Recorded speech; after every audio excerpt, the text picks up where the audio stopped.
अगर आप भी री नीट 2026 की तैयारी करो तो ये वीडियो आप लोगों के लिए देखना बहुत ज़्यादा ज़रूरी है, क्योंकि यहाँ पर मैं आप लोगों को बहुत इंपॉर्टेंट न्यूज़ बताने वाली हूँ। जैसे कि यार तुम लोगों को पता है कि एनटीए आप लोगों का हर साल नीट एग्जाम कंडक्ट कराता है, और अब एनटीए आप लोगों का एग्जाम कंडक्ट नहीं कराएगा। इसके पीछे की सारी इन्फॉर्मेशन मैं तुमको बताती हूँ।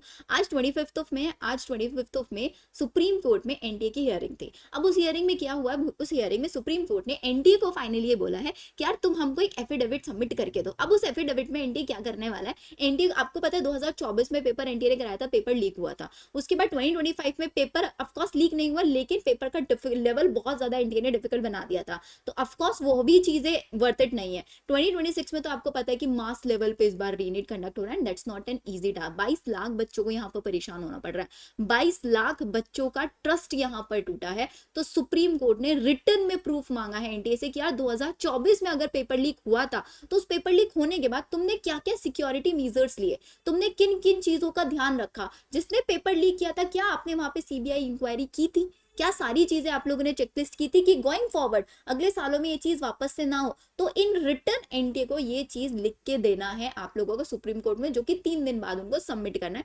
29 मई में नेक्स्ट हियरिंग की होने वाली है ऑन थर्सडे। अब इंपॉर्टेंट चीज यहाँ पर ये आती है कि क्या एनटीए कि आपका जो नीट एग्जाम कंडक्ट कराते हैं एनटीए, क्या ये बॉडी चेंज हो सकता है। देखो बहुत सिंपल सी चीज है, अगर वो एफिडेविट से आप लोगों का एग्री हो जाता है सुप्रीम कोर्ट, एनटीए इस चीज को बहुत क्लियरली मेंशन करके दे देता है कि गोइंग फॉरवर्ड ये सारी चीजें नहीं होंगी, या फिर वो प्रॉपर रीजन मेंशन करके देखता है कि इन वजह से सिस्टम के अंदर प्रॉब्लम्स आ रहे थे, इन रीजंस की वजह से सिस्टम में एरर आ रहे थे, और going forward we are going to deal with all these systems.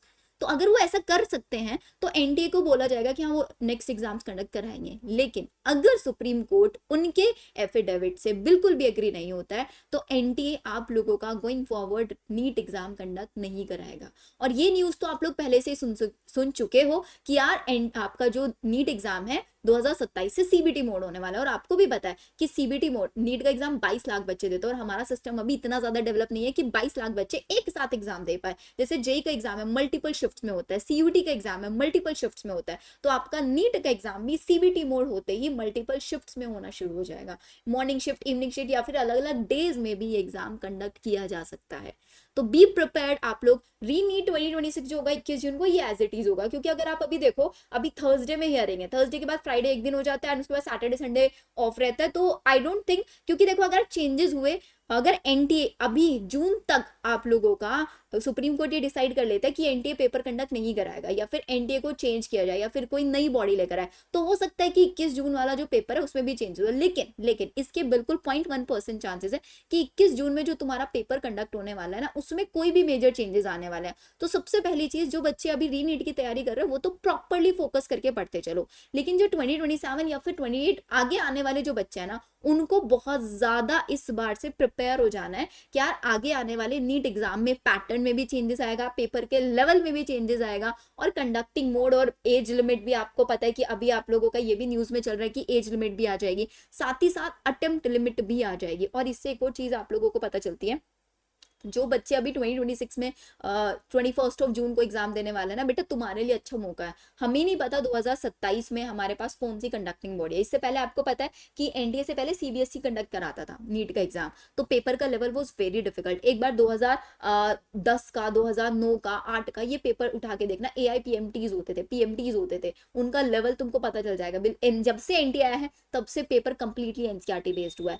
तो एनटीए चेंज होने से बहुत सारी चीजें सुधर भी जाएंगी, और आप लोगों के लिए बहुत सारी चीजें बिगड़ भी जाएंगी। अगर वो सिस्टम में सुधार करता है तो एनटीए बिल्कुल सही है, लेकिन अगर अपने सिस्टम में वो सुधार नहीं कर पा रहा है तो ऑफ कोर्स उसके लिए देखो सुप्रीम कोर्ट फाइनल डिसीजन ले ही लेगी। तो आप सब लोगों को सिर्फ और सिर्फ इतना ध्यान रखना है, री नीट वाले जो बच्चे हैं उनको ये मान के चलना है कि ये तुम्हारे लिए आखिरी मौका है।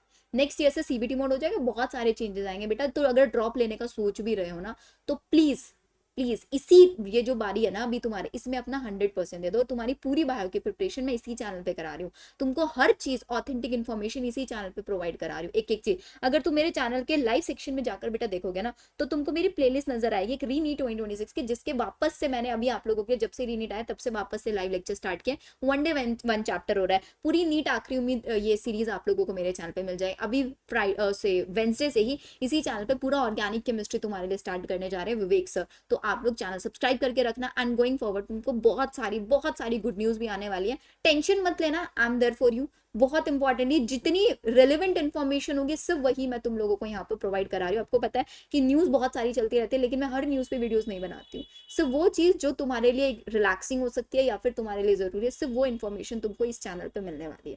All the very best.